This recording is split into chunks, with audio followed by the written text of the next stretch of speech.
நான் உங்கள் சிப்பிப்பாறை ஜோதிடர் ராகவன் ஜெயபாலாஜி. இது ஒரு அற்புதமான பதிவு தான். தர்மம் மீறிய உறவுன்னு ஒன்று. தர்மம் மீறிய உறவு அப்படிங்கிறது என்னன்னா இல்லீகல் கேட்டகிரி தான் தர்மம் மீறிய உறவு.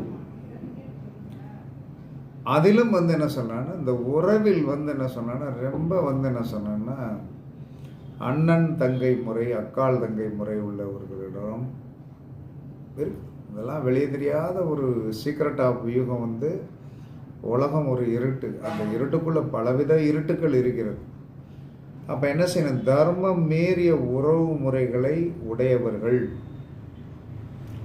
திருநெல்வேலி மாவட்டம் பாபநாசம் அருவியில் மஞ்சள் தடவிய வெள்ளை துணியை, மஞ்சள் ஒரு வெள்ளை துண்டு எடுத்து மஞ்சளில் நல்லா நனைச்சி காய போட்டு அங்கே கொண்டு போயிடும். கொண்டு போயிட்டு என்ன சொல்கிறாங்கன்னா, அந்த அருவியில் என்ன செய்யணும்?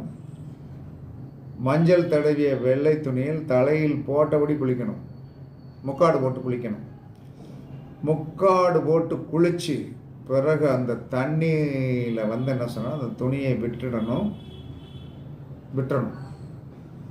பொறி அவள் வாங்கி மீன்களுக்கு தந்துவிட்டு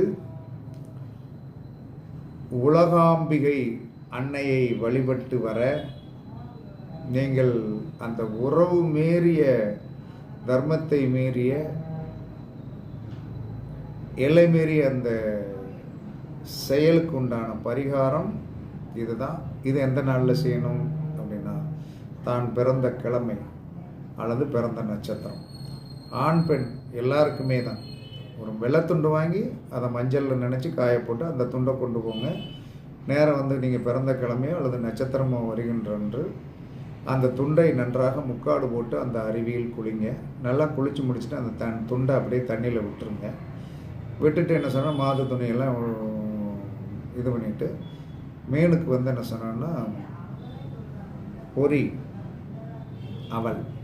அவள் வாங்கி போட்டுட்டு உலகாம்பிகை அன்னையை வழிபட்டு பிரார்த்தனை செய்து வந்தீர்கள் என்று சொன்னால் உங்களுடைய பாவங்கள் தீரும் என்று சாஸ்திரம் சொல்லுகிறது. குளிச்சுட்டு வந்த பிறகு என்ன சொன்னால், திரும்ப அந்த உறவு தொடரக்கூடாது. அங்கே இருக்கிற பிரச்சனை அதுதான். பாவத்தை தான் போக்கியாச்சு. இல்லை, பாவத்தை போக்கியா திரும்பவும் பாவத்தை போய்கிட்டு போக்குறது இல்லை. ஒரு தடவை அந்த பிரச்சனை விட்டாச்சுன்னா அதோட அது பிறகு தொடரக்கூடாது.